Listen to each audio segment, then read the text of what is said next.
If you want to create an online learning program that not only motivates your learner to want to complete the program, but also enable them to retain the learning as well as apply it back at work, then this video is for you. In this video, I'll share with you the 6 critical factors that will enable you to design an effective online learning program. Hello and a warm welcome. My name is Melvyn and I'm going to walk you through how to design an effective online learning program. Now, this is the 6 critical factors that you need to take into account when designing an effective online learning program. But before we get into this, one of the first things I'd like you to do is to conduct a learner's analysis. Now, what happens when you conduct a learner's analysis is that you take you from being trainer-centric to being learner-centric. Now, when we are trainer-centric, basically what we're focusing on is what do we want to teach. However, moving to being learner-centric, this is where we focus on the learner and what he or she wants to learn. So the 6 critical factors, factor number 1, primary objective, what I'd like you to think about is, what do you want your learners to take away from the program? So let me give you 2 scenarios. One is that you have a new group of recruits that come into your organization. You want them to be assimilated with the organization's culture, vision, mission, objectives, and this is going to be a more learning program where it's more informational. However, there will be time where you will be designing online learning program where it's more performance based, and this perhaps would want them to be able to perform a specific task. Now, when you know that, and how does that help? Well, it really helps to determine what kind of content must be included as well as what to assess later on. So that's primary objective. Now let's get into factor number 2, and that is learner's background. Now, learner's background, essentially there are 2 aspects, and what we like you to think about is what are your learners' educational and cultural background.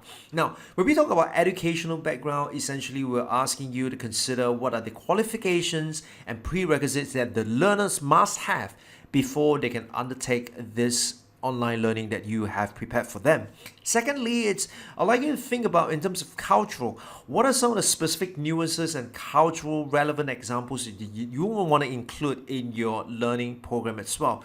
Now, how this is going to help you?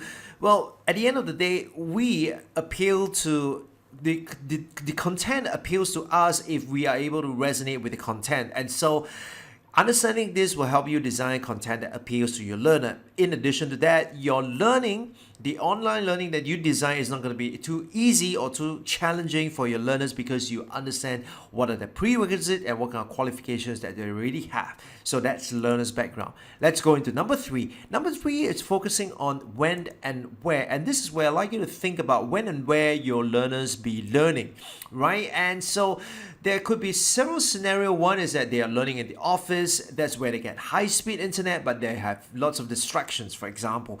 Alternatively, they could be learning at home. Well, arguably, they will have slower internet speed, but they will also have less distraction and they're more comfortable. Now, when will they be consuming this content? Well, there could be 2 scenarios, 2 of which could be they are consuming their content on the go. So, viewing their commute, for example.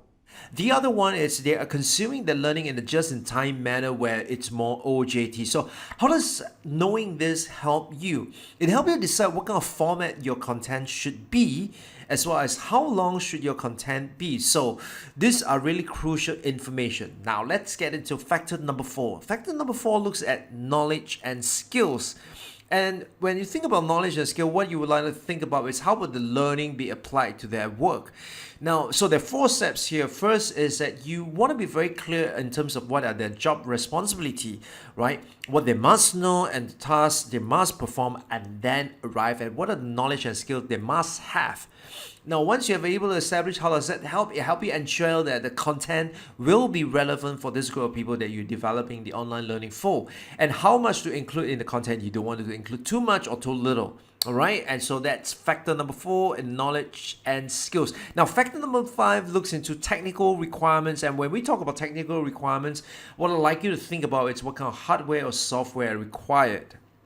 Okay, and so when we talk about hardware, you could be looking at will they be learning on laptop where it's got a bigger screen, or will they be learning from the mobile devices where arguably they will have smaller screens. So when it comes into font size and and the images, you want to make sure that it's mobile responsive and it's able to fit into a small screen as well as a bigger screen.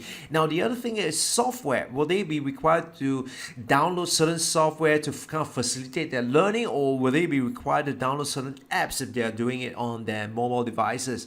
Right, so knowing all this, how does it help? It helps you decide what platform to use and how to present your content. So whether it's going to be in video format, or it's going to be in text format, or how else it's going to be, right? So this is technical requirements.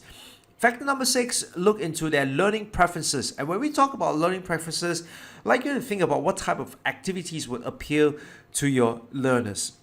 Well, two aspects of it. One could be it's more lecture style, when it's more downloading of information. The other one is more discussion style, whereby individuals are required to share their insights, whether online or offline. Okay, and so learning this, how does it help? It will help you to decide what kind of activities you want to introduce to kind of reinforce the learning, as well as to be able to motivate the learners to complete this online learning program. And with that, these are the 6 critical factors: primary objective, learner's background, when and where, knowledge and skills, technical requirements, as well as learning preferences. Now, fret not, because what we've done is we've prepared a resource kit for you to download. Make sure you download that, and that will serve as a checklist when you are designing an effective online learning program. Thank you very much, and we'll talk to you soon. Bye-bye.